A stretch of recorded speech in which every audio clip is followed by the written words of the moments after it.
Assalamualaikum dan selamat datang ke episod ketiga Kena Soal bersama dengan saya KJ. Saya Syaril Hamdan. Cara gini dah episod yang ketiga segmen Kena Soal, iaitu segmen khas yang kita selalu buat, tambahan daripada episod yang kita rakam untuk keluar sekejap.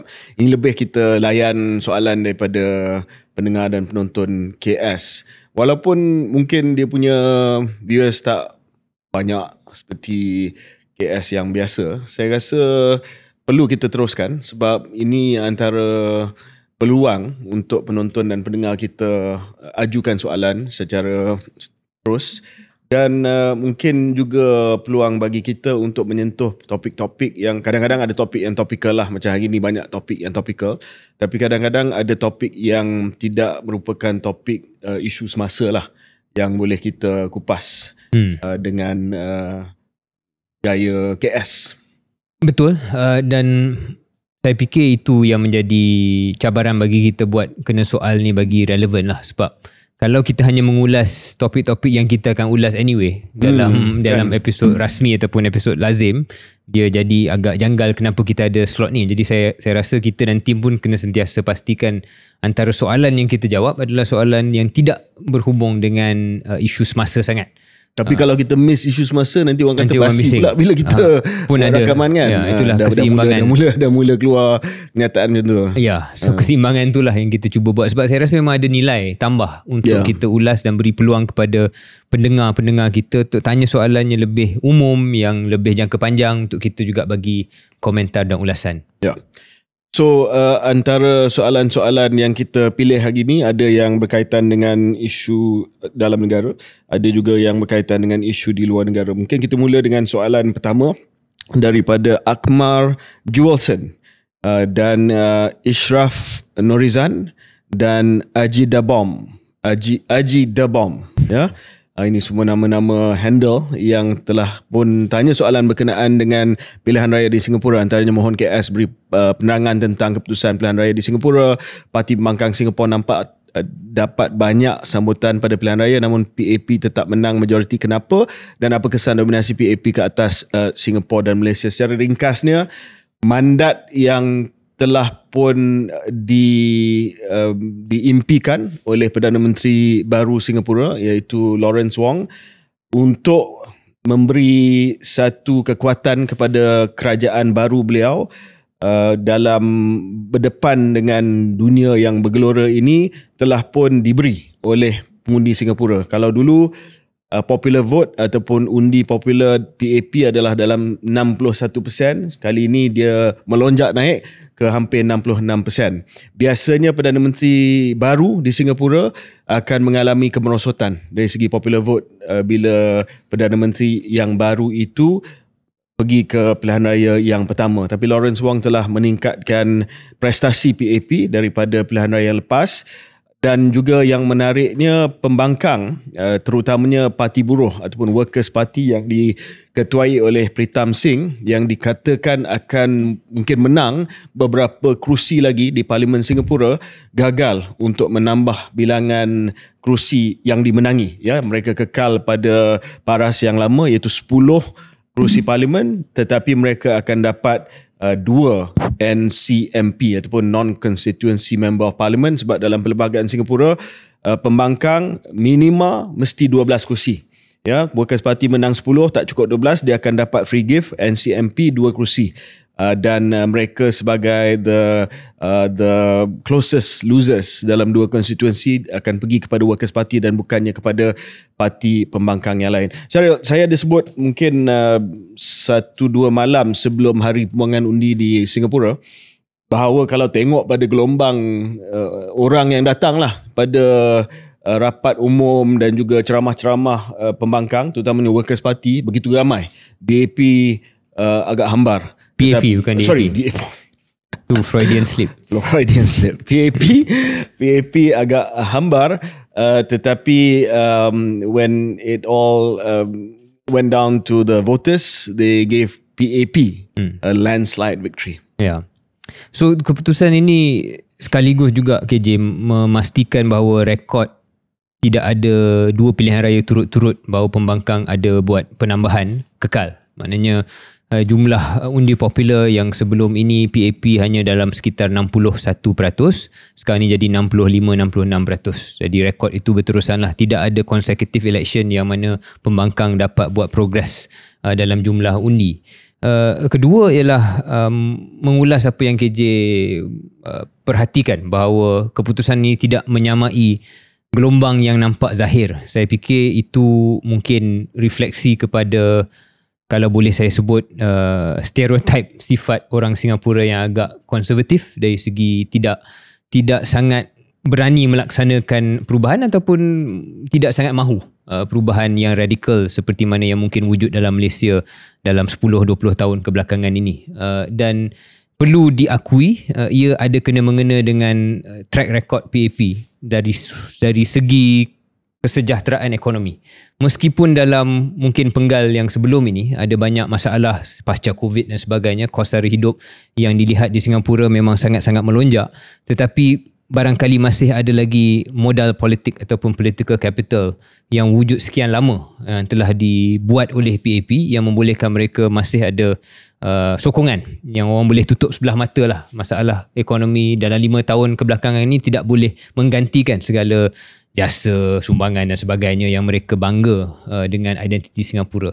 Dan kalau saya boleh kembangkan argumen saya itu ataupun pemerhatian saya itu KJ, ia ada kaitan dengan the national myth ataupun mitos negara Singapura sebagai sebuah negara yang pada pemikiran orang dan pemimpinnya adalah satu negara kecil, negara yang dikelilingi oleh negara-negara jiran yang mungkin boleh jadi hostile dan memerlukan satu masyarakat dan juga kepimpinan yang berkualiti tinggi. So they are very proud of their identity lah sebagai sebuah negara yang ada social capital dan juga intellectual capital. Itu jenama mereka. Sama ada benar atau tidak benar itu benda yang lebih contentious, but clearly there's some truth in that, dan dia kaitkan identiti kesingapuraan itu dengan parti PAP. Jadi the linkage is very strong. So I guess they have that reservoir of goodwill yang menyebabkan kekal. Tak boleh dinafikan juga satu lagi faktor ialah faktor timing. PAP sangat bernasib baik kerana dalam keadaan Trump dan juga kegawatan ekonomi, ketidaktentuan geopolitik, maka wujudlah satu perasaan bahawa kita perlukan, orang Singapura mungkin memikirkan perlukan satu kestabilan, satu kesinambungan. Jadi mood untuk perubahan itu tidak diterjemahkan dalam peti undi. Last mungkin untuk pandangan saya dan nak tanya pandangan KJ yang juga mempunyai kenalan di Singapura. Bilakah masanya untuk parti-parti pembangkang di Singapura boleh ada kerjasama yang lebih utuh? Kerana itu barangkali satu masalah structural bagi parti pembangkang. Because KJ sebut Parti Buruh, Workers' Party, which is the biggest opposition party, tapi ada banyak lagi parti-parti lain yang saya rasa tak ada kesepaduan yang utuh lah, yang mungkin dalam konteks parti politik di Singapura diperlukan untuk satu perubahan kalau mereka mahukan dengan lebih menyeluruh. Ya. Jom kita deep dive sikit dalam pilihan raya Singapura ni.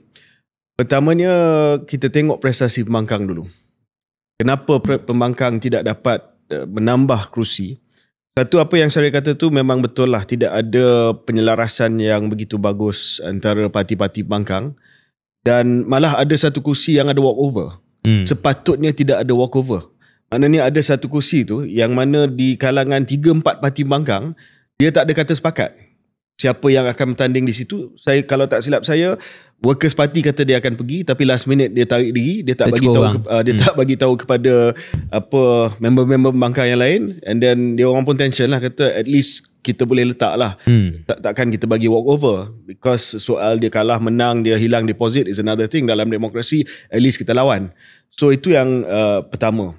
Yang kedua, dari segi geografi Singapura, pembangkang memang target beberapa kawasan. Sebab kalau kita tengok geografi Singapura, pembangkang dia mula menang Workers' Party pada tahun 2011 di Aljunied. Kekalahan yang dialami oleh pada waktu itu Menteri Luar George Yeo Ong Ye Kung sekarang ni Menteri Kesihatan ataupun dalam kerajaan yang lepas Menteri Kesihatan pun kalah kali pertama di Aljunied. That was the first GRC loss. Lepas tu dia spread daripada Aljunied kepada Sengkang dan Hougang, all neighbouring constituencies lah. So diorang memang target kawasan itu, tetapi tidak dapat. There were some close calls. Macam Jalan Kayu was close 2-3 percentage point. Tetapi tidak berjaya untuk convince majority dalam konstituensi yang berhampiran itu untuk memberi peluang kepada calon mereka. Menarik dia Singapura, Syaril, antara sistem dia, kalau menang di kawasan berkenaan, dia bukan hanya mewakili kawasan itu, dia juga menjadi orang ataupun parti yang mentadbir Town Council tu. So dia ada peluang untuk demonstrate bukan hanya kehebatan mereka di parlimen, tetapi juga kehebatan mereka untuk menjadi pentadbir kepada kerajaan tempatan ataupun majlis bandar kecil yang diwakili oleh parti pembangkang tersebut. So kita kena tanya soalan, kenapa orang Singapura terutamanya di kawasan-kawasan yang berhampiran dengan Aljunied, Sengkang, Hougang yang dah biasa, dan di kawasan itu they did very well. You know, the Workers' Party won by margins of 70-60%. Maknanya dia memang hardcore dia lah, dan PAP cannot penetrate. Whatever PAP buat, memang itu kawasan hitam untuk PAP lah. So PAP has to start thinking, these kawasan selama-lamanya tak boleh dimenangi oleh kita. Tetapi pada Parti Buruh, they stuck there forever. Dan apa lagi yang boleh mereka buat untuk tunjuk bahawa mereka deserve lebih banyak lagi kursi. Saya nampak bukan sangat tentang soal calon. They had some good candidates. Saya tengok ada satu kawasan tu dia dapat satu senior lawyer, quite a big name, to contest, and they were banking on him to win. Tetapi dia tidak berjaya juga. So calon dia sekarang ni, Syaril, dulu ada masalah pembangkang di Singapura. Ramai yang talented ni dia tak nak bertanding sebab repercussion. So sekarang ni bila dia dah nampak Workers' Party ada representation there, PAP pun tak adalah autocratic macam dulu. So more people, senior lawyers, people who work in the private sector are willing to become candidates. Still could not make the breakthrough di Singapore. And the third is, and this is coming to the deeper analysis, Syaril, yang mungkin kami telah bincang, tidak di KS tetapi offline, adalah message daripada pembangkang. Pembangkang tak pernah cakap, Pritam tak pernah cakap yang dia adalah alternative Prime Minister dan Workers' Party adalah alternative government. They don't even contest enough seats to win outright. Dia kena bergantung kepada parti-parti pembangkang yang lain.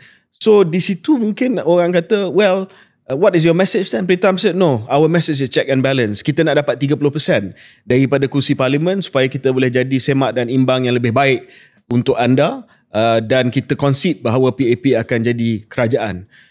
Dulu, that message was convincing lah. That message, itu adalah satu campaign yang sangat-sangat mempengaruhi orang Singapore. We can get the PAP, the stability of PAP, the competence of PAP, tetapi kita dapat check and balance yang lebih banyak dalam bentuk 30%.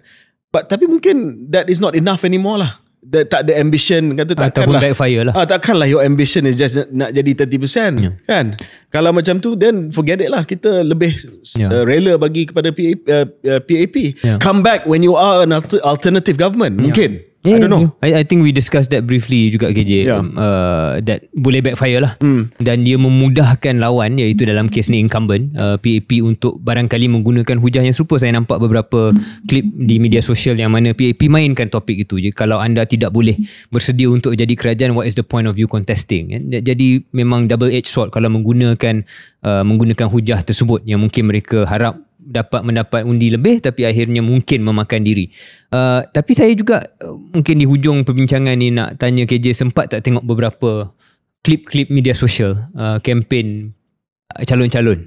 Ceramah mereka? Bukan ceramah, tapi ada klip-klip ringkas yang secara terhormat membuatkan sedikit mencuit hati bila melihat beberapa prestasi retorika parti-parti politik ataupun calon dari Singapura. Saya Saya sebenarnya ada di Singapura 2 hari selepas tamat pilihan raya dan jumpa dengan kawan-kawan Singapura dan mereka pun agak mentertawakan lah. So kalau orang Singapura boleh tertawakan, saya pun angguk aja. Nampak agak robotik Not the robotic, tapi there are some clips that you should watch kalau you haven't watched. Saya lebih tengok ceramah, saya lebih tengok benda yang ilmiah. So yang ini ada yang cuba buat ilmiah. Contohnya ada satu sajak puisi bahasa Inggeris yang deklamasikan dalam accent Singlish, which is a respectable accent, tetapi mungkin grammar dia tidak begitu tepat. I see. Dan pengisiannya juga boleh diragui. But that came from both sides lah. Ada beberapa kenyataan-kenyataan yang jenaka. Jadi saya nampak dari segi satu perkara tentang mungkin ahli-ahli politik Singapura, dan tidak mahu generalize, tapi mungkin di Malaysia ahli-ahli politik kita dilatih daripada muda untuk berretorika dengan hebat. Maybe in Singapore, and maybe this is a backhanded compliment to Singaporean politicians, saya tak rasa skill retorika mereka sama level dengan ahli politik Malaysia. Sebab bila dia buat ucapan, dia cuba buat lawak semua tak jadi. The ones that I saw lah. I'm sure there are a couple of exceptions, tapi mostly yang pergi viral tu ialah klip-klip yang agak kelakar lah, to be respectable. So dari segi oratory kita menang lah. Oratory kita menang. Content boleh bincang nanti. Tapi oratory Malaysian politicians win. You should watch it. You should watch it.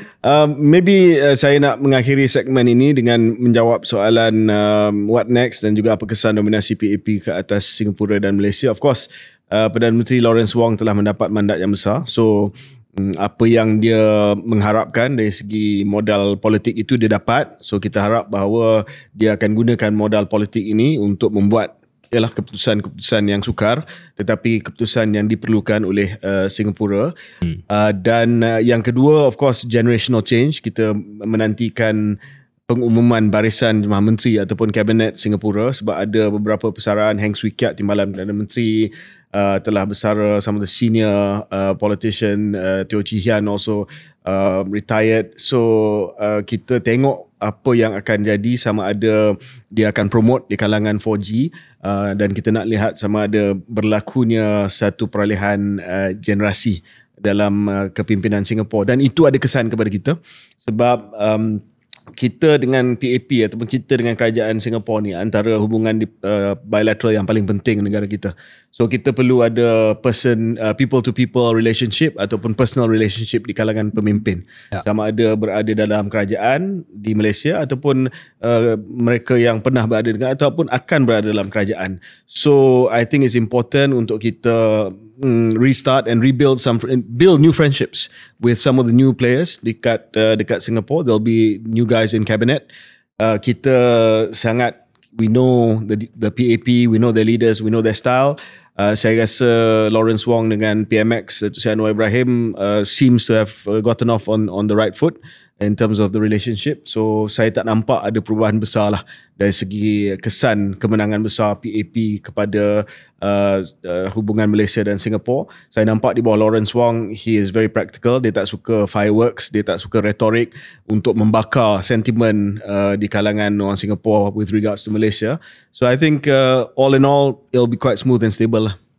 Agree. The only thing I would add maybe to your point KJ lah, bagaimana jemaah menteri yang lain, ahli-ahli jemaah menteri yang lain dari kedua-dua buah negara perlu menjalin hubungan yang lebih rapat. Sebab mungkin di peringkat Malaysia pula, apa antara kesan daripada perubahan politik yang berlaku kebelakangan ini, termasuklah barisan jemaah menteri yang datang banyak daripada Pakatan Harapan. Mungkin salah satu benda yang mereka tidak ada sebelum ni lah at least, ialah hubungan dan sejarah hubungan bersama dengan ahli politik ataupun pemimpin negara Singapura. Whereas the BN ministers, people like you, people yang seangkatan dengan KJ, dah ada that history before that, because we were the default government as well as PAP was the default government. So benda tu perlu berterusan supaya tidak hanya tertumpu pada PM and PM sahaja. Yep. Okay. Next one, Cheryl, maybe you want to lead this? Kita nak bincang juga topik kedua kita, juga isu topikal ataupun isu semasa yang kita rasa penting untuk ulas. Dan ada beberapa soalan yang telah pun diutarakan antara lain oleh Moki Mok, H. Haniza dan Emal Sabarudin. Semuanya berkisar kenyataan bekas Gubernur Bank Negara Malaysia Tan Sri Muhammad Ibrahim yang telah keluarkan amaran tegas bahawa Malaysia sedang berada di ambang kemunduran ekonomi jika tidak ada reformasi menyeluruh dilaksanakan, khususnya soal isu kejatuhan gaji sebenar. Gaji sebenar maknanya real wages, pendek kata ialah jumlah gaji ataupun pendapatan yang mengambil kira kadar inflasi. Jadi misalnya Moki Mok sebut, tanya apa komen KS mengenai komen Governor Bank. Haniza tanya why is salary growth in Malaysia so slow, what can be done to improve it. Emal Sabarudin, apa pendapat KS berkenaan harga barang yang lebih tinggi dari pendapatan bulanan. Jadi semuanya berkisar dengan isu pendapatan lah yang mungkin timbul daripada kenyataan bekas Gubernur ini. Jadi Tan Sri Mat Ibrahim ada sebut beberapa angka dan juga faktor lah. Jadi angkanya kita mudahkan begini. Gaji permulaan graduan sekarang ini sekitar 2,000 ke 3,000, sedangkan angka itu tidak jauh beza daripada zaman 80-an dahulu. Sepatutnya kalau ikut inflasi patutnya berada pada paras 7 ke 8,000. Tapi bila dah kira inflasi, itu yang dikatakan jumlah real wages itu jauh lebih rendah daripada zaman dia mungkin masih lagi muda. Dan antara punca Tan Sri sebut ialah pertama soal kegagalan Malaysia mencipta pekerjaan bernilai tinggi, sistem pendidikan yang tak efisien, tak memenuhi keperluan pasaran, kita punya kebergantungan kepada pekerja migran berkemahiran rendah, dan juga brain drain lah, di mana warga Malaysia yang talented keluar. So kita dah dengar dah semua faktor ini. Ada kajian yang dibuat oleh Khazanah Research Institute dan macam-macam lagi lah kajian yang telah pun dibuat oleh Institut Pendidikan. Banyak yang telah pun memberikan faktor yang serupa. Jadi soalan yang ditanyakan oleh antara yang membangkitkan isu ni, apa yang boleh kita buat dan sebagainya. Saya rasa pertama, pandangan saya KJ, selain daripada faktor yang disebut oleh bekas Gubernur, isu yang mungkin underlying ialah beberapa masalah struktural. Satu ialah ada tempoh yang nampaknya mengikut kajian Khazanah pun dan juga beberapa kajian lain yang saya baca, there's been a decoupling antara productivity dan pendapatan. Biasanya bila kita cakap tentang gaji ni, kelompok yang lazim, MEF, Malaysian Employers Federation, yang mewakili majikan akan semua cepat-cepat keluarkan kenyataan automatik bahawa kalau nak naikkan gaji minimum, nak naikkan gaji apa-apa, biarlah datang dengan productivity, implying seolah-olah Malaysian punya ekonomi ni dan labour force productivity ni tak bagus. Sedangkan the actual data that Khazanah and the others have shown ialah actually ada. Dalam tempoh yang saya baca tadi, dalam tempoh 2010 hingga 2022, productivity meningkat 2.9% secara purata setiap tahun, tetapi real median wages kurang daripada 1%. So these are examples where there's been a bit of a decoupling between productivity and wages. Kedua yang saya nak bangkitkan selain daripada komen-komen Tan Sri bekas Gubernur ini ialah banyak usaha yang telah dibangkitkan ataupun dibuat oleh kerajaan, tapi saya tak tahu KJ setuju ke tidak. It looks like sometimes kita ada masalah dari segi the scale and the ambition of the programs. So let me elaborate on this, right? Kita gunakan contoh yang sedia ada sekarang. Misalnya Rafizi yang mungkin kita bincang selepas ni, dia membangkitkan soal dasar gaji progresif. Ada progressive wage. 50,000 je yang terlibat. 50,000 saja orang yang terlibat. Scratch the surface. Jadi mungkin dia akan cakap, okay, this is a pilot program, perintis, right? But that's maybe the symptom of the problem. Sebab kalau nak buat benda ni, somehow we've got to have the iltizam politik untuk pastikan it's actually significant. Go big or go home lah. Yes, go big or go home. Dia dah go home dah ni. Itu melompat topik. Jadi kita bincang topik dia. Tapi I think on a serious point, KJ, we've had a few attempts at this kind of structural changes. Tapi sebab kita tak berani untuk mungkin berdepan dengan pemegang taruh yang tak akan sokong, kita test dulu, kita pilot dulu. Kita pilot. In the end, it's too small to really make a dent. Itu satu. Kedua ialah banyak program ini adalah program sukarela. Termasuk progressive wage model, but also others that maybe have been done during BN administration pun. Dan bila sukarela ni, kita mengharapkan dia menyuntik sesuatu. Tapi tak suntik pun. Sebab akan sentiasa ada grup yang tak akan sokong perkara ni. Yang wajib by statute is minimum wage. Is minimum wage saja. Dan itu hanya meletakkan lantai yang agak rendah lah. Yang tidak ada kesan cascading up yang kita mengharapkan. You know? Syaril, saya nak tanya soalan fundamental kat sini lah. Sebab kalau kita nak cakap tentang faktor-faktor ni, we've done this many times. Soalan ni kerap keluar sama ada masa soal jawab ataupun masa kita buat engagement on the ground, live shows dan sebagainya. Saya nak cakap tentang structural. tetapi the philosophy behind our capitalism. Ya, kalau kita tengok weight share of national income, ya, peratus gaji daripada KDNK kita lah, ya. Kalau di negara seperti Korea Selatan dan Jepun, dia hampir 33%. Ya, dia punya weight share peratus gaji daripada keseluruhan KDNK. Tetapi di Korea dan Jepun it's 50%. It's in Malaysia that is 32%, 32%. Maknanya kita tak boleh bagi alasan bahawa KDNK kita kecil, kita bukan sampai tahap negara yang membangun. Kalau kita based on KDNK saja, maknanya kita based on KDNK kita lah. Ya, peratusan daripada KDNK, bukan peratusan daripada KDNK negara maju. Kita, gaji kita hanya 30-odd%. Tapi negara macam Korea dan Jepun telah pun bayar 50%. What that means is, apa maksudnya? Maksudnya adalah majikan dan syarikat membayar gaji lebih daripada mereka simpan duit itu dalam bentuk dividen, dalam bentuk duit yang diberikan kepada pemegang saham, ataupun dalam bentuk mungkin retain profit lah. Dia akan bagi kepada ni. Kita boleh bincang soal apa weight share tu, sama ada weight share itu pergi kepada golongan atasan ataupun bawah. That's another thing. Tapi saya rasa lah mungkin di negara Jepun dan China, ada negara Jepun dan Korea, dia punya ratio antara CEO dengan median worker tak besar macam Malaysia. Malaysia ni maknanya nisbah gaji CEO tu terlalu besar berbanding dengan median worker ataupun the average worker dalam sebuah syarikat.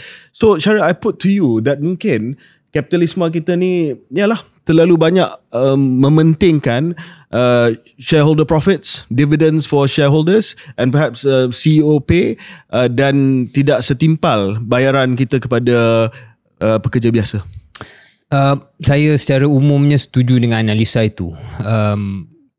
Pertama ialah, kalau KJ ingat waktu saya pernah kerja dalam Jabat Perdana Menteri, antara cubaan kita lah yang saya tak keterlaluan share kat sini walaupun benda tu tak jadi, ialah cuba mencadangkan satu nisbah antara gaji CEO dan gaji penengah dalam syarikat-syarikat di Malaysia bermula dengan GLC. Dan sukar untuk saya, kalau saya boleh kongsi, sukar untuk saya meyakinkan ahli-ahli. Cadangan tu guideline ke wajib? Saya nak cuba buat wajib. So I got pushback. And I'm sure my GLC friends now won't be too happy kalau yang bosses lah. Sebab bagi saya, itu antara cara untuk mewajibkan, mengecilkan the ratio. Dan kemudian saya punya cadangan adalah untuk kita buat satu carrot and stick approach untuk syarikat swasta. Jadi jika anda sebuah syarikat swasta, instead of paying the same tax rate, kalau anda boleh buktikan bahawa CEO anda dan nisbah antara CEO dan gaji penengah dalam syarikat anda tidak melebihi satu nisbah, maka mungkin we can cut X% of your tax rate, right? Okay. Or tax rebate of some form. Dan terbalik pula, kalau nisbah anda terlalu luas, dan mungkin kita boleh penalize you with extra as well. So itu pun idea yang tak ke mana lah, tapi itu cadangan yang saya pernah bangkitkan, yang mana memang menunjukkan ataupun bersetuju dengan analisa KJ, iaitu masalah di sini adalah the inequality of the wages. Kedua ialah soal bagaimana kita pastikan bahawa ada kurang kebergantungan kepada gaji rendah lah. Because this low wage to GDP ratio, it means a lot of things, but one of the things it means is that we are addicted to low wages. Foreign labour, semua foreign labour, that's part of the wages lah. Correct. The structure of the economy mementingkan ataupun dah macam ketagih. Dan itu kita punya daya saing. Malah suka tak suka bila kadang-kala bila kita pergi cakap tentang Malaysia, apakah daya saing Malaysia, apakah menariknya Malaysia untuk FDI yang masuk, what do we say? We say unit cost of labour is low, right? Which is true, and it is a competitive point, but it also I feel slightly guilty. Tapi ia membawa juga kepada lambakan pekerja asing, sebab the reason why unit cost per labour is low is because kita ada pekerja asing. Back to the first point, Syaril, sebelum kita pergi jauh, sebab saya tahu Syaril ada beberapa point-point yang lain berkenaan dengan this low wage share ni. I mean, let's be honest lah kan. Bila kita cakap dengan CEO, bila kita cakap dengan big business owners, kenapa you tak bayar your gaji and your pekerja, how do you call the median worker? Gaji median. No, median worker. Penengah. Penengah. Your pekerja penengah satu gaji yang lebih tinggi. supaya kita punya weight share to GDP is higher, supaya nisbah tak terlalu besar. Antara alasan yang akan mereka bagi selain daripada productivity lah, okay, saya bagi kalau productivity naik adalah disincentive kepada innovation, kepada entrepreneurship, kepada hard work. Saya sebagai bos, saya yang idea saya yang menghasilkan produk dan perkhidmatan ini, saya yang ambil loan, saya yang jadi the main person driving the business. So kalau you nak buat macam ni, lebih baik saya keluar daripada Malaysia, saya pergi tempat lain. Sebab saya tak suka government intervention macam ini. Ya, sebab inovasi dan produktiviti datang daripada otak dan juga keringat saya. Dan pekerja saya adalah mereka yang hanya melaksanakan tugas yang saya bagi kepada mereka.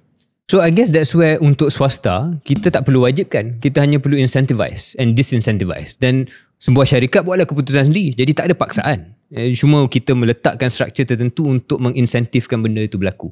So dari segi itu saya tak rasa benda itu radikal sangat. Tapi sekurang-kurangnya menginstitusikan pemikiran bahawa nisbah antara top boss dengan median worker tu menjadi satu metrik yang wajar diukur.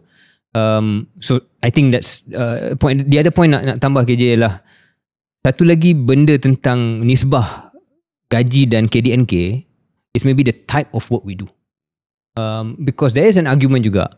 Kalau nisbah itu rendah disebabkan output yang kita wujudkan tu sangat hebat dan tidak memerlukan pekerja yang ramai, then it's okay. But that's not the case here. But that's not the case in Malaysia. So saya rasa there is also a balancing yang diperlukan. Jangan kita terlalu serius sangat dengan nisbah ini tanpa menyedari apakah maksudnya.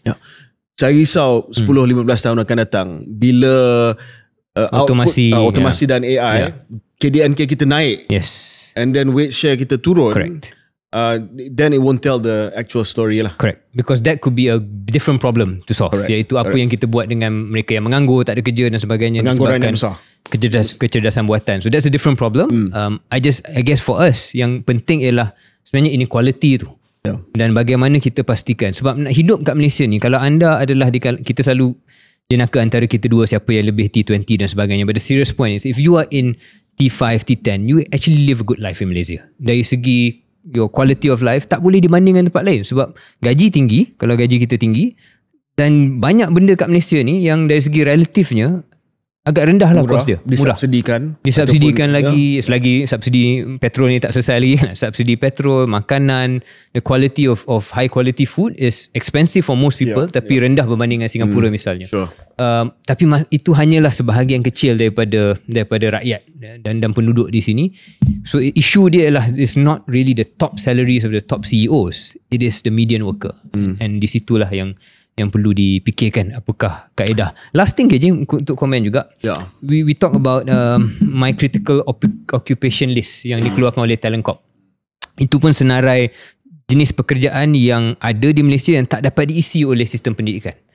So antara mungkin idea yang saya pasti dah lama diutarakan, pastikan bahawa ada insentif ataupun kaedah untuk universiti-universiti tempatan mewujudkan kursus yang samalah dengan apa yang diperlukan oleh MyCall. Apa yang saya nak dengar daripada Menteri Pengajian Tinggi di Parlimen mungkin pada sesi yang akan datang adalah satu jawapan yang terperinci berkenaan dengan isu ketidakpadanan supply side dengan demand side.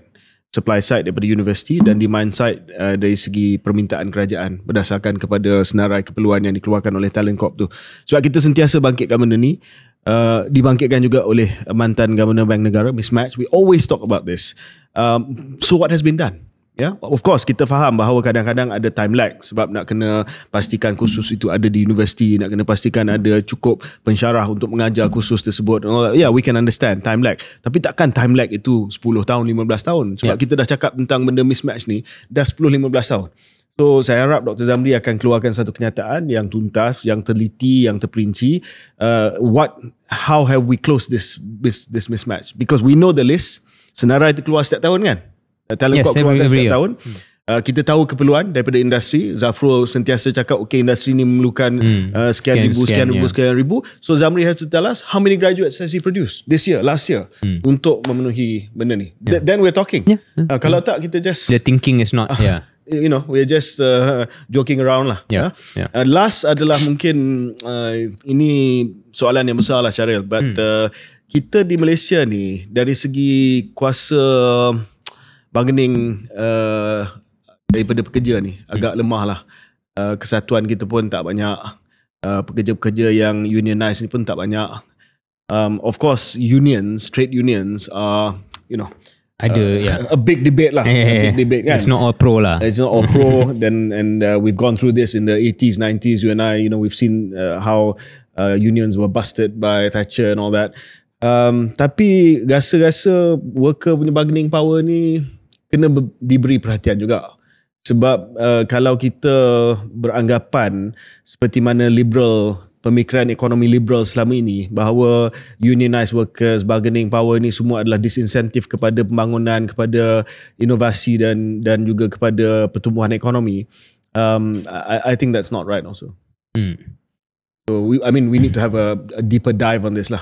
Not this session, tapi we do on unions. I almost wonder, KJ, if we are too late in the game, because the next thing is automation dan AI. Dan kalau kita nak melabur daya intelek negara ini untuk fikirkan penyelesaian, I think we're better off thinking about what happens with AI. Transitioning to AI rather than do this, because this could have been done or should have been done 20 years ago. Yeah. I mean, interesting kita mulakan episod ni dengan Singapore. The head of the labour movement selalunya datang daripada minister. Right. Except the last time, sebab Ng Chee Meng dia kalah tapi dia kekal sebagai head of NTUC, and then he won again at the last election. Tetapi PAP akan letak one of their stars as the head of the labour movement, head of NTUC, supaya there's a direct link between Kesatuan Pekerja, labour movement dengan kerajaan. Okay, mungkin kita break seketika dan kita kembali selepas ini.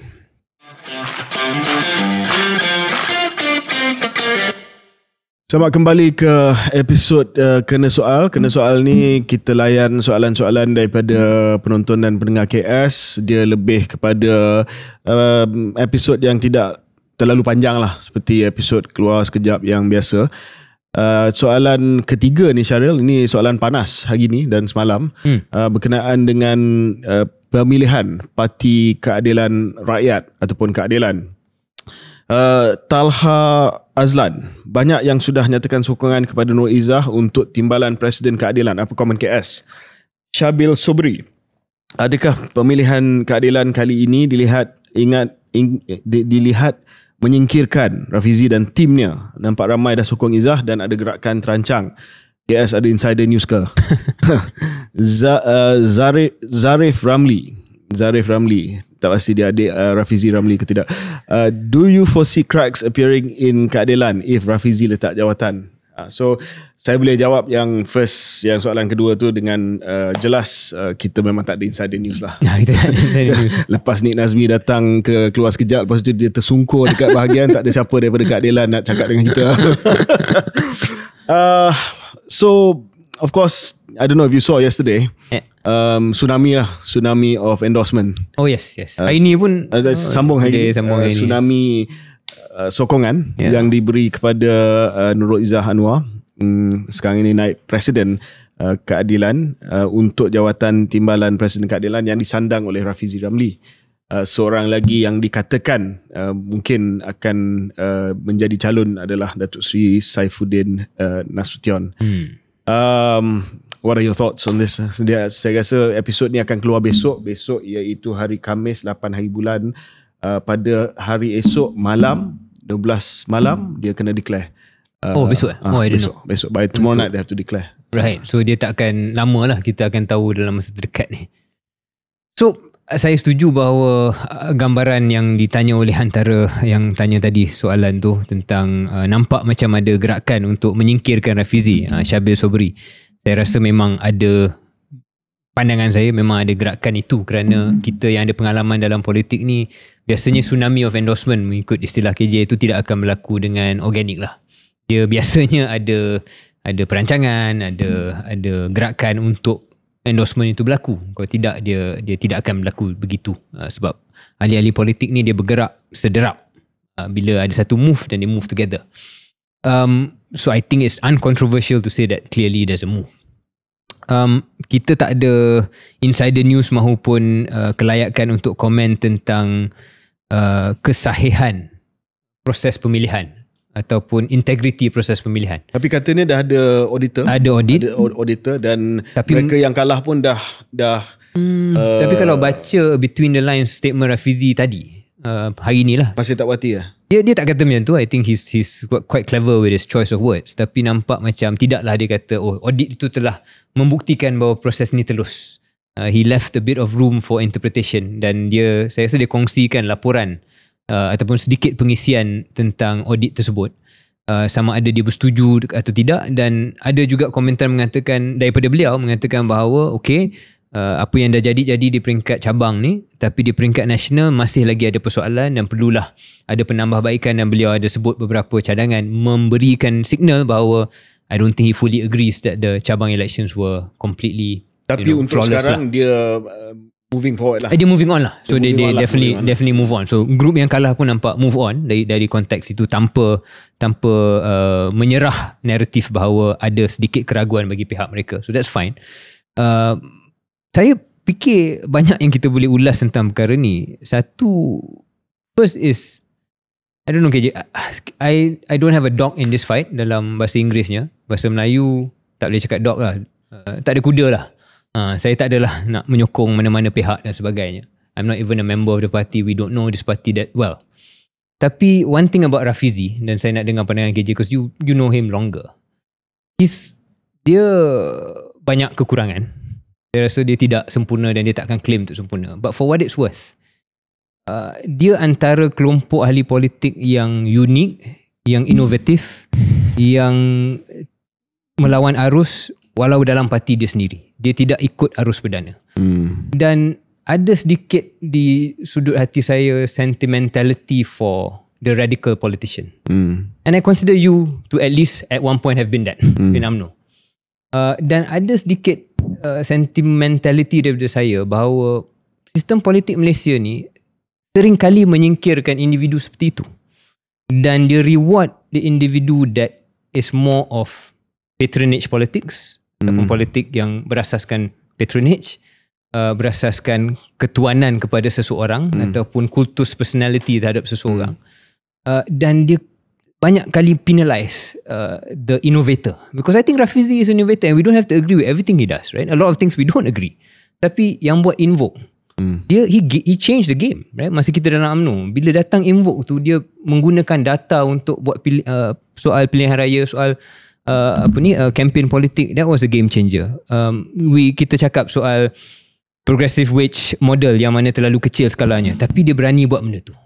Dalam minggu pertama selepas kerajaan Madani terbentuk, dia buat dasar pertama, inisiatif pendapatan rakyat, yang pun kita boleh kritik lah, terlalu kecil. 4,000 lebih, tak silap saya lah, 4,000 lebih sahaja penerima setakat hari ni yang dah dapat keuntungan. Tapi dia mengubah cara fikir, sistem solar rooftop.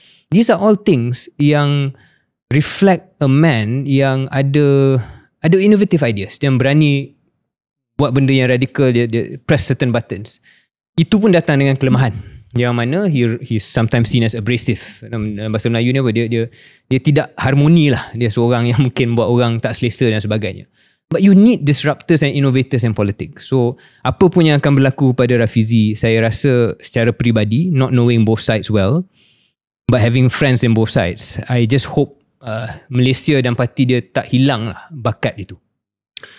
Radicals ni sama ada dia mati seorang atas bukit ataupun dia mati dekat podcast lah.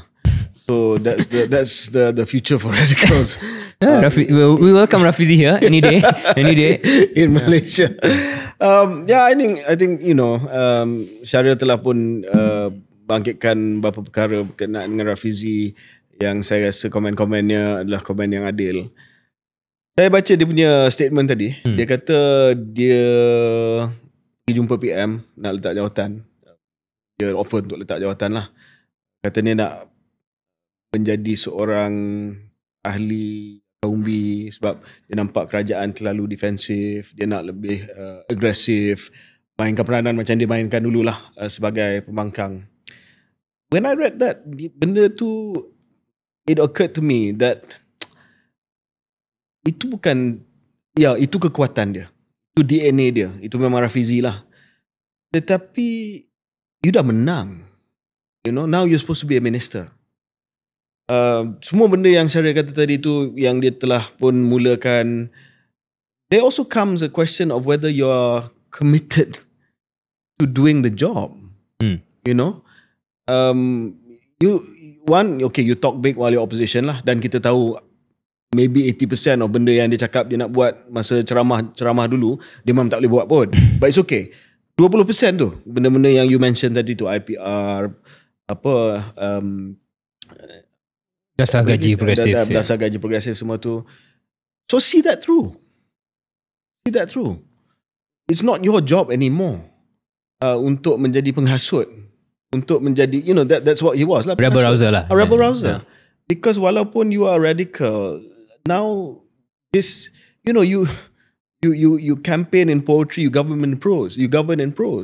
So kadang-kadang governing is not exciting, it's not that rebel rousing, tapi that's what people want to see in a future leader, that you commit, that, you know, you don't say, oh, I offer to resign the first sign, you know, okay, saya akan bertanding sekarang, tapi kalau saya kalah saya akan kembali jadi pemimpin akar umbi, aktivis biasa.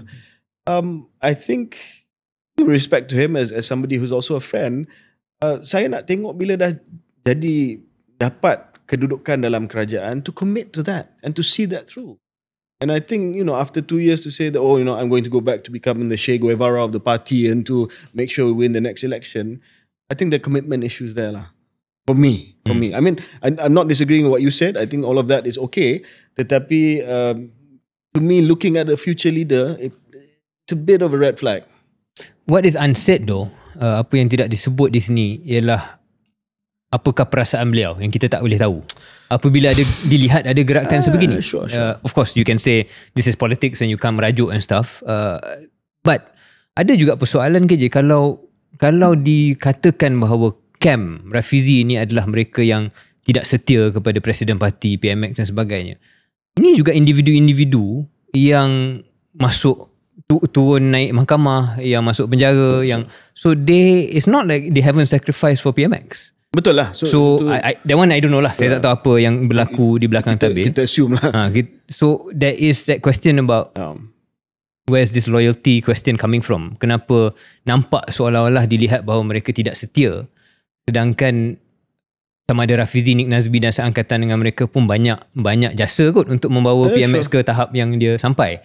So of course kita tak tahu apa yang sebenar-benarnya berlaku, apa yang menyebabkan sampai ada gerakan untuk meletak tepi Rafizi sebagai timbalan presiden.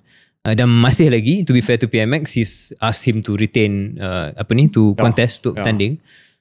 But these two things can coexist at once, right? I can still ask you to contest, but actually itu politik lah. Itu seni politik. Yeah. Mungkin satu komen berkenaan dengan Izzah juga yang kita kenal. Yang juga kita alu-alukan di podcast. Yang juga kita alu-alukan di KS. To be safe, kalau takut dan dua-dua datang lah. Dan tak adalah KS curse. Yeah. So I was just, you know, I just googled how old she was yesterday. Never ask a woman how old she is. Exactly. So I had to Google. Ask somebody else. So I think kalau tak silap saya, she's 44. You see, ada setengah watak dalam imajinasi awam ni. Yang muda sokmo. They are forever trapped. Forever trapped. They are forever young. No, yeah, forever young. You know what I mean, right? Yeah. Ada setengah watak ni, kita always assume dia ni puteri reformasi, right, yang early 20s. Yeah. She's 44. I mean, I'm not saying 44 tu tua lah, tetapi you know, she's not the puteri reformasi 18, 20 year old anymore. Maknanya dia dah sampai middle age. She's been a 3-term MP. Dan kalau nak kata, oh, you know, she's just ini riding on coattails keluarga dan sebagainya, I think we forget that she's been around for quite some time. She's done good work in parliament, sebagai ahli parlimen. Dia seorang yang sangat dedicated to, you know, public policy issues like multidimensional poverty, harm reduction and things like that. You know, this is not somebody yang just came out of nowhere. You know? I'm self-aware of this discussion because of course my relationship dengan Pak Lah dulu. Tetapi you know, I want to say that katalah dia bertanding dan ada pertandingan and she wins, then she wins. That's my view lah. There will be ada orang akan bangkitkan isu optik dan sebagainya. Tetapi I think she's coming in not just someone from off the streets yang tak ada apa pengalaman. She is somebody who's been around a while with the record of her own. Yeah.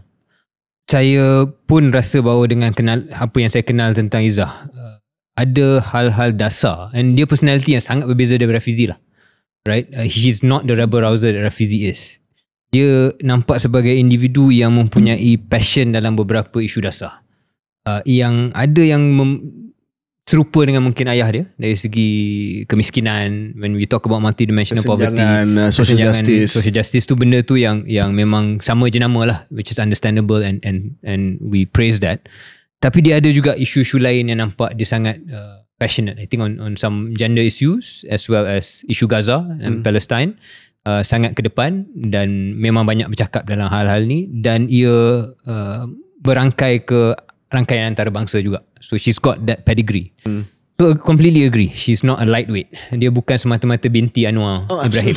Dia ada pedigree dia tersendiri, dan ada benda-benda yang pemahaman saya dia tak semuanya bersependapat dengan ayah dia. And I see that as a positive. Macam mana-mana anak juga. Dan mengimbangi antara, saya fikir sudah tentu tanggungjawab dan the public profile of being the daughter, tapi at the same time having your own thing, which she does have, right? And dia memang ada kepakaran tersebut. So for me as again outsider, I wish the two of them can coexist. Sebab saya rasa sangat rugi kalau kedua-duanya atau salah seorangnya tidak ada dalam the scene for both PKR and for the country, because now that I'm outside politics, it is clear to me PKR is potentially the new Barisan Nasional.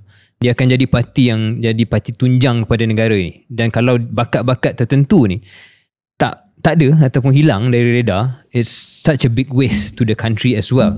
And ni kritikkan sikit pada PKR, I look at their bench, it's not that great je. If you look at 2-3 layers down daripada this group, nak kata bangku simpanan dia tak hebat tak, it's not superstars lah. Dia tak sama level dengan these names. Dan tak saya cakap pasal UMNO, saya cakap pasal parti PKR saja. Saya rasa ada jurang ni antara the top line and then it's not like dulu. So saya kata kalau ada dunia di mana mereka boleh coexist, itu terbaik lah. Tapi mungkin kita wrap up this conversation dengan mengatakan bahawa kalau berlaku pun pemilihan, so you are hoping that mereka boleh coexist, maknanya tak ada pertemuan lah. Tapi kalau berlaku pertemuan, you telling me it's only one day away kan? Nak buat deal pun 24 jam. Jika berlaku tandingan pun dan ada seorang yang menang, ada seorang yang kalah, maybe even then it doesn't have to be a zero-sum game lah. And I think PMX will be clever enough to make sure it's not zero-sum lah, kot ada lantikan or something. Dan sebagai orang yang daripada generasi saya dan mungkin generasi sedikit tua daripada Syaril, wish them all the best lah. Yeah, of course. Good luck. Good luck, okay. my friends. Topik yang terakhir ni, topik yang tak ramai cakap pasal topik ni, Syaril. Tetapi topik ini sangat penting sebab dia melibatkan dua kuasa nuklear yang memang benci antara satu sama lain. Ia melibatkan penindasan kepada satu kumpulan Islam, Muslim yang jarang kita cakap, dan ia juga melibatkan serangan militeri. And I'm not talking about Israel and Iran. I'm talking about or Gaza. I'm talking about India and Pakistan. Untuk makluman, telah pun berlaku satu serangan daripada India terhadap Pakistan disebabkan satu peristiwa yang bermula pada berapa hari bulan, saya tak ingat. Ada sekumpulan pelancong daripada India yang pergi ke Kashmir, dan mereka telah pun diserang oleh sekumpulan pengganas, dikatakan pengganas, tak tahu identiti kumpulan tersebut, dan itu telah pun menyebabkan Iran menyerang Pakistan, menyerangkan kawasan wilayah dalam wilayah Pakistan, and this threatens to escalate lah. Dan kalau escalate di kalangan, kalau tension ni meningkat di kalangan dua negara kuasa nuklear, maka ia ada risiko yang besar menjadi satu konflik yang besar yang tak dapat dikawal. Mungkin sebelum itu Syahril, saya nak bagi sedikit latar belakang berkenaan dengan Pakistan ini, Kashmir ini. Kashmir ini adalah sebuah wilayah. And it's beautiful, Kashmir. I went when I was small to Kashmir. My father was working in Delhi. Dia bawa saya ke Kashmir. Were you listening to the Zeppelin song? Was I listening? I was 4 years old, so I doubt I was listening to the Zeppelin song. Tapi kawasan ni sangat cantik, dikatakan the Switzerland of the subcontinent. Dan Kashmir ini pada tahun 1947 berlaku partition. Partition ni bila British caw daripada India, daripada British Raj, dia terpaksa mewujudkan dua negara lah. Satu negara untuk Hindu, satu negara untuk Muslim. So India was created and Pakistan was created. Later Bangladesh came out from becoming East Pakistan. But part of this was of course untuk memberi pilihan kepada orang yang duduk di kawasan-kawasan ini, dia nak join mana. So most of the Muslim areas, they join Pakistan. Most of the Hindu areas join India, and many people migrated lah. Ada Muslim yang masih lagi dalam India. Of course, India is one of the most populous Muslim countries in the world, big Muslim minority yang tak keluar. Tetapi Hindus in Pakistan much less lah. There are much more Muslims who stayed in India. What happened to Kashmir was very interesting sebab pada waktu itu Kashmir was a majority Muslim nation. They call it the nation of Kashmir pada waktu itu. Tetapi dia ada seorang Hindu ruler, and the Hindu ruler of course decided to accede and join India. I thought he wasn't sure for a while. He wasn't sure for a while. Tetapi dia dapat guarantee daripada India that they will help him militarily sebab dia he was confronted with the Muslim tribes and things like that. So dia kata okay lah, dia join India. So now and after Kashmir masuk dalam India, sebab dia punya ruler tu, raja dia, maharaja dia, Hindu, dia masuk India. Tetapi majority dalam Kashmir tu Muslim. So the Muslims within Kashmir, they didn't like to be ruled by Indians. They call it the occupation. So dia launch counter insurgency. Dan dia berjaya untuk mendapat 1/3 daripada Kashmir, dan kawasan itu dimasukkan ke dalam kawasan Pakistan. So Azad Kashmir is the Pakistani bit of Kashmir, which is 1/3 of Kashmir. Jammu and Kashmir is 2/3 of the remaining Kashmir lah. Right. And still majority Muslims. Then there's a small sliver of Kashmir, the north, that's actually controlled by China, another nuclear power. So ni it's a junction, a three-way junction of 3 nuclear powers lah, sharing this very small territory which is contested. Kalau kita tanya kepada Muslim yang ada di Kashmir, that started decades of oppression. Dia bukan hanya soal Kashmir pergi kepada India, tetapi dia mula satu gerakan daripada India untuk menindas penduduk Muslim di Kashmir melalui pelbagai cara lah. Penangkapan, masuk dalam penjara, terutamanya mereka yang lebih pro independence ataupun pro autonomy dan sebagainya. And this reached a crescendo ataupun climax pada tahun 2019. Narendra Modi said, I'm going to revoke. Saya akan tarik balik autonomi Kashmir. Sebelum ini berdasarkan kepada perjanjian asal, India kata okay lah, tak apalah, we know you think that we are occupying you, but we give you autonomy, dan kita bagi special status kepada orang Kashmir di Kashmir. Orang Kashmir saja yang boleh beli tanah di sana. 2019 they revoked it, they amended the constitution, changed the law, dan mulalah settler colonialism, iaitu orang Hindu mula masuk beli tanah Kashmir, penindasannya banyak, ada beberapa insiden pembunuhan dan sebagainya. So it became quite bad, but low level lah, orang pun tak cakap pasal benda ni. Border skirmishes happened. There were 3 wars between India and Pakistan through the 70s and all that, but low level border skirmishes memang berlaku. Tetapi selepas pembunuhan sekumpulan pelancong ini pada April 22, pasukan militan bunuh 26 pelancong di Pahalgam, Kashmir yang dikuasai oleh India, and then of course India decided to attack Pakistan. So cara nak dapat pandangan berkenaan dengan how this will play out, geopolitical risk, sebab Amerika dah tak kisah pasal ni, sebab dia dah withdraw daripada Afghanistan, they don't care what's going to happen, but these are nuclear powers. Yang kedua, why do we talk about Kashmir? Kita ni, of course kita champion Gaza, tapi apa yang berlaku dekat Kashmir di kalangan orang Muslim kat sana pun penindasan dia agak teruk juga, tapi we hardly ever talk about Kashmir. Mungkin soalan akhir itu is a more difficult question. Soalan sukar tentang bagaimana minda kita mengutamakan insiden-insiden tertentu lebih daripada insiden yang lain, tanpa kita sekali pun berhenti untuk memperjuangkan ataupun dekat hati kita dengan Gaza. Of course there are other places yang juga mengalami kesusahan dan juga penindasan. Dan KJ dah beri penjelasan panjang lebar konteks sejarah untuk pendengar kita secara sekurang-kurangnya permukaan.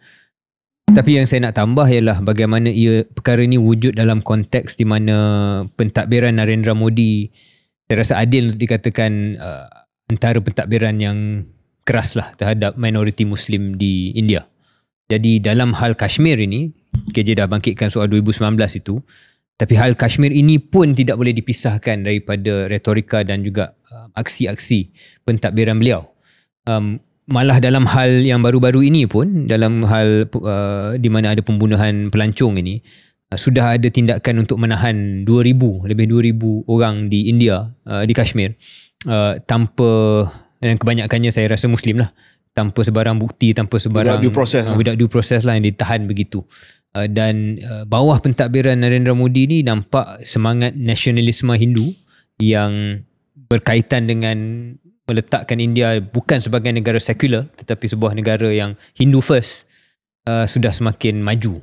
Dan banyak perkara yang saya rasa Modi dan juga pentadbiran dia buat yang membuatkan orang Muslim rasa tidak lagi selamat di India. So as we talk about Kashmir, we think also about the minority Muslims in India yang mendapat tekanan yang saya rasa semakin lama semakin keras. Jadi bagaimana benda ini, bila cakap tentang risiko geopolitik, ia juga bergantung dengan apa yang orang awam di India mahukan. Dan nampak dengan semangat nasionalisme Hindu yang memuncak ini, saya fikir dan saya lihat beberapa laporan dan juga analisa berita di India, that many of them actually meraihkan tindakan-tindakan keras dan agresif terhadap Pakistan dan Kashmir. Kalau tengok pada settler colonialist mindset India kepada Kashmir sejak tahun 2019, berdasarkan kepada falsafah Hindutva dan juga this Aryan supremacy ni, it's very reminiscent of another conflict right now going on.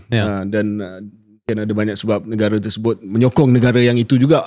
In fact, if you see on social media, there's comparison between the two kan, between the two eyes. Yes. Dan ada pemerhatian bahawa ramai atau banyak saitro pro Israel yang datang daripada India. Weird. Which is a bit strange. But now we know, I guess. So saya rasa satu sebab mungkin, let's break it down to two lah. Dari segi official reaksi, kalau kita tengok reaksi kerajaan-kerajaan majoriti Muslim berkenaan dengan isu Gaza memang lantang, sangat lantang. Tetapi bila datang kepada Kashmir, satu ketika dahulu Xinjiang, Rohingya, dia tidak selantang itu. Adakah itu kerana, I mean this is a natural question to ask kan, adakah itu kerana kita ada diplomatic relations with those countries and not with Israel? So the downside of bashing these countries is a lot bigger than the downside of bashing Israel, which we don't recognize anyway. I think there's something there, and saya pernah bangkitkan dalam mungkin episod kita, a sense of self-awareness lah. Dalam masa saya dan kita mungkin mengkritik beberapa negara di Timur Tengah, negara-negara Arab yang dilihat tidak memperjuangkan ataupun dilihat mahu mempunyai hubungan dengan Israel, Saya sebut begitu tapi saya juga sedar ia disebabkan mereka ada kepentingan ekonomi yang mungkin membuatkan pertimbangan itu bagi mereka rumit. Sedangkan kita tidak ada. We are almost, we benefit from the distance. Kita terlalu jauh untuk ada apa-apa untung rugi dengan teluk tersebut dan juga negara tersebut. Sedangkan ada negara tertentu yang mungkin nak the tourist dollars or they want the security guarantee against Iran or all this kind of other considerations yang tidak membuatkan apa yang mereka buat itu betul, tetapi adalah pertimbangan yang kita sendiri patut sedar. Sebab macam KJ katakan, dalam kes-kes tertentu yang lain kita tak terlantang. So I think that's part of it. I don't think that's all of it. That's part of it. I think the other one is apa yang berlaku di Gaza is unparalleled lah. So walaupun kita kata Kashmir, kita kata Xinjiang, kita kata Rohingya, in individual cases is just as bad, but I think overall the genocide in Gaza is of a different level. So to defend ourselves a bit, I think there's a bit of that too. And lastly KJ ialah the visibility of it. The visibility of Gaza, apa yang kita nampak video yang tular dan sebagainya, tak sama. Kashmir kita tak nampak, jarang nampak lah. You don't see that. You Jarang don't see what nampak. happens in Myanmar and Rohingya, right? You don't see what happens in Uyghur dan sebagainya. It could happen, but I don't think dia tak sama dengan bom yang jatuh, kepala bayi yang tercabut, terputus dan sebagainya. That's a different level of violence. Tapi tak bagi saya lah, kalau kita ambil daripada sejarah, tak kurang kejam jugalah. I know, of course. Ratusan ribu yang telah pun And dalam kes individu, there is no difference between dibunuh dan dipenjaga dan sebagainya. Tetapi mungkin dari segi scale and time, you know. But saya rasa puas hati kita dapat bangkitkan isu ni, sebab kita pun dah lama cakap, you know, that walaupun KS kita sentiasa memperjuangkan apa yang berlaku di Gaza, the occupation ataupun penindasan yang berlaku di negara-negara lain juga, terutamanya negara Muslim ataupun minoriti Muslim di negara macam Kashmir dan sebagainya, deserves attention. So, so now of course selepas serangan daripada saya nak close by saying that now it's classic strategy lah. So India dah serang, dia tak serang sasaran militeri Pakistan. Dia serang apa yang dikata sebagai kubu pengganas. So itu adalah serangan yang dah dibuat secara calibrated lah. Dia tak boleh serang lebih daripada apa yang dia rasa Pakistan boleh terima. So now the game starts lah. Whether Pakistan rasa serangan itu adalah serangan yang dia boleh terima dan dia akan serang balik kepada sasaran yang tidak ada kesan yang besar, ataupun does it escalate. So mungkin untuk pendengar dan penonton KS ini strategy of war lah. Bila berlaku sesuatu, Pakistan kata serangan terhadap pelancong tu tak ada kaitan langsung dengan Pakistan. You know, it's got nothing to do with us. Plausible deniability. Mana? It's just kumpulan pengganas yang bunuh pelancong. Tetapi India dia tak percaya lah. Dia kata you are behind it. So orang dia pun dah marah, macam Syaril kata, they want a decisive response. Narendra Modi had to respond. Tapi kalau dia serang Pakistan punya pengkalan tentera, then Pakistan has no choice but to retaliate. And then it goes tit for tat, perang lah. Dia jadi so perang betul. Dia serang some camp somewhere, some rando camp somewhere. Lepas tu Pakistan has to think, okay, saya pun akan serang some random camp somewhere else. Kita harap habis kat situ. And then we walk away lah. So that's banyak geopolitik ni jaga muka. It's grand strategy lah. That's grand strategy how you walk away. How macam mana kita boleh walk away, kita boleh tamatkan konflik ini dengan jaga air muka kita lah. Dan orang kita pun boleh terima. Because they know kalau tit for tat, of course it's going to end in nuclear war. Correct. Okey KJ, mungkin kita tamatkan episod ni dengan beberapa soalan yang ringan sedikit, yang tidak juga terlalu topical dan isu semasa. Satu daripada Iman I19. KS favourite memories while studying in the UK.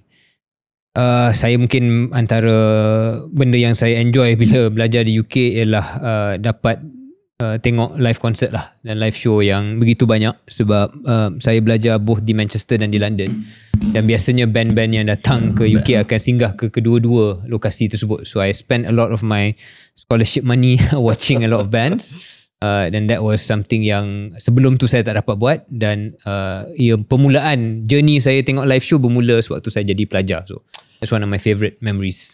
That's a good one. Saya, dan mungkin ini pelik jawapannya, tapi antara memori indah saya adalah the all-nighters that I had to pull lah. all-nighters. Doing what? Essay lah, tulis essay lah. All-nighters ni kita kerja all night untuk kita siapkan essay sebelum tutorial pada. Sebab KJ belajar di Oxford dan buat PPE di mana essay tu mingguan. Setiap minggu kena buat 2. So all-nighters. Dan tak ada chat GPT, tak ada apa. Tak ada apa. Kena baca buku, kena baca buku teks. Tak boleh nak plagiarize. Internet pun tak ada lah tu. Barely. Not relevant lah. I mean, it doesn't even help. The sources were not there kan. So dan terpaksa kayuh basikal pukul 3 pagi dalam suhu yang sangat-sangat freezing, pergi beli kebab pukul 3 pagi. Library tak ada Deliveroo. Tak ada Deliveroo. Kena pergi beli kebab, menggigil balik makan, lepas tu tulis. So and that was good because it taught me how to write in very very pressured situation and try to condense everything quickly lah. Tetapi memory yang indah juga, as you know, I had a old 1972 MGB convertible. Dalam seminggu 2 yang cuaca di UK mengizinkan saya turunkan dia punya bumbung tu. Seminggu seminggu driving through the country lanes in Oxford dengan teman-teman tertentu. Terbaik. Okay. Tutup topik ni. Jangan sambung. Anyone from you on your list? There's one mungkin ini kita ni lah. Farid Gio. Apa pendapat KS tentang populariti pickleball sementara atau bertahan lama? Mungkin cara ada bias dia sendiri lah. Saya nak jawab dulu. Saya tak erti main pickleball ni sebab bagi saya ialah satu sukan yang tidak serius. Berbanding sepupunya iaitu paddle, yang mana saya lebih aktif dalam paddle. Syaril adalah timbalan presiden. Naib presiden Persatuan Paddle Malaysia. Kata keluar sekejap dia gila kuasa juga. Tapi timbalan presidennya orang bersatu. Oh ya, siapa dia? Danny Rais. Wow. Macam mana ni? So basically, tapi memang kedua-dua adalah. Tapi presiden dia gaja. Presiden dia kerabat. Bagar. Tahu lah, I mean to me, whether you paddle, whether you pickle, sebagai seorang bekas menteri sukan, as long as you move it's fine lah. You know, I mean of course ada dia punya bias. Orang paddle dia elite sikit. Yang paling elite tu tenis lah. Tenis dia pandang rendah dua-dua paddle dengan pickle. Dia kata dua-dua ni bukan sukan. But to me I don't take a elitist view towards sports. I play I do play paddle, but I play more pickle now. But to me saya rasa ada yang kata ni phase, but it's been the fastest growing sport in the US. Pickle has been the fastest growing sport in the US for the last 10 years, I think. So dia lebih senang untuk orang yang berumur macam saya, lutut dia sakit untuk main pickleball. So mungkin it's here to stay. No, on a serious point, saya rasa pickleball more accessible kepada segenap umur. Dan yang tak berapa atletik pun easy pun boleh pick up lah. easy to pick up. Dan it's a good way to move and to sweat like you said. Okay, one more from me. Satu lagi soalan daripada Dennis He. Can you share your experience on UK tour? So kita dah tamatkan UK tour tempoh hari dan ada lagi soalan saya nampak dalam ruang komen bertanya sama ada kita akan upload episod itu atau tidak, dan kita dah buat keputusan tak lah, sebab live show ni pengalamannya berbeza dan kita dah ulas dalam episod yang lepas. Dan yang saya seronok ialah it's always nice untuk buat apa yang kita buat di KL Podfest dan juga di UK Tour ni, sebab pengisiannya mencabar kedua-dua saya dan KJ untuk buat kajian yang lebih mendalam sebelum kita pergi on stage. Dalam episod KS ataupun kena soal yang lazim, kita bukanlah tak buat persiapan, kita buat, tetapi dia lebih mechanical lah. Kita akan tahu okay, ni nota daripada tim research kita, lepas tu kita buat research kita sendiri, kita fikir sekejap. Tapi bila kita buat live show, pengalaman dia mengujakan sebab kita cari apakah dimensi-dimensi yang akan menarik untuk live audience supaya mereka juga terbabit dalam interaksi. So untuk makluman mereka yang tak pernah datang live show kita lazimnya akan buat poll, kita akan buat live poll, kita akan tanya soalan, kita ada gifts, kita ada hadiah kepada mereka yang boleh menjawab soalan, kita ada prompter, bukan prompter yang baca ni, prompter maknanya gambar yang kita tunjuk, dan kita akan tanya audience apakah maksud gambar ini dalam konteks perbincangan sesebuah topik yang kita sedang lalui pada saat itu. Itu semua kelainan yang membuatkan saya rasa UK Tour tu baik, kerana the quality of the audience KJ dalam kedua-dua lokasi tu sangat menarik lah. Kita di Manchester banyak pelajar, di London banyak professional, tapi kedua-duanya dalam cara mereka tersendiri very engaged with the content dan very knowledgeable, dan mengingatkan saya pada zaman waktu saya belajar di UK dulu ataupun tinggal di UK dulu, di mana walaupun kita di perantauan, kita mempunyai pada waktu itulah perasaan kita dan perasaan kenegaraan kita kadang-kadang lebih tinggi daripada bila kita kat Malaysia dan banyak bergaduh sesama sendiri. Betul. Ya. Okay, saya tak ada apa nak tambah. Mungkin last one daripada saya, Luqman Kim. Luqman Kim. To KJSA, seeing the trend of rising locally produced action movies in Malaysian cinemas, especially Blood Brothers. Blood Brothers satu filem yang terbaru. I want to go watch it. Is it good deal? Blood Brothers? Huh? Very good. Shanas, is it? Shanas kan? Mamua. Okay.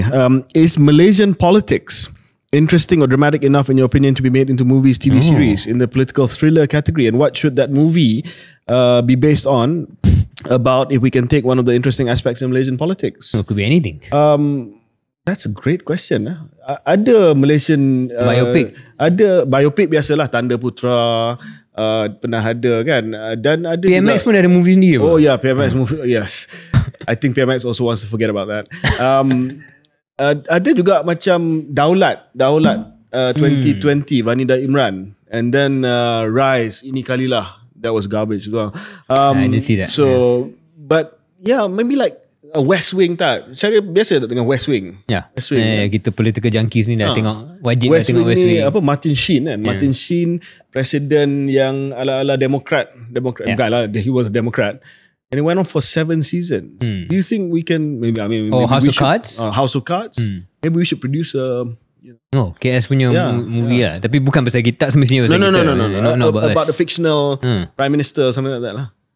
Do you think people watch? People will watch. Sama ada kita berani tell the whole story or hint at the whole story of what politics entails, I don't know. Kita buat setiap minggu, I think. No, but for it to be a movie every week. Yeah, I guess for it to be a movie kena ada intrigue. And we don't talk about intrigue banyak dalam KS. Kita cakap tentang fakta ataupun kita ulas tentang isu dasar dan isu semasa. But what makes political thrillers interesting is the human story, backstabbing, the lying, that stuff, right? Which we don't talk about on this podcast. Tapi saya rasa rakyat tahu kot tentang benda tu. Yes. And anyway, we can hide behind the fact that it's fiction. Yeah. So kita tak ada kaitan dengan sesiapa pun. Kena ada dia disclaimer lah, watak ini tidak ada kaitan dengan mana-mana hidup atau mati. Hidup yang mati. Boleh. But saya yakin kita bukan orang pertama yang fikir pasal benda ni. So kenapa tak pernah berjaya sebarang political thriller sama ada movie ataupun series? I think there's a fear, Mungkin satu takut offend anybody. Ketakutan. Dua, mungkin kerisauan bahawa tak akan jadi commercial success lah. I think commercial. I don't think they worry about that. I think they worry about they're scared that they cannot do the full thing. Sebab Malaysia kadang-kadang kita romanticize our leaders and our politicians, right? So mendedahkan benda yang tak best atau membuat cerita walaupun fiction, tapi diinspirasikan oleh pengalaman politik yang sebenar, mungkin dilihat sebagai biadab ataupun dilihat sebagai melepasi garisan. Anyway, kalau anda ada pandangan dalam soalan akhir ni, tolong share dalam ruangan komen yang we can think about it. Okay, terima kasih. Terima kasih.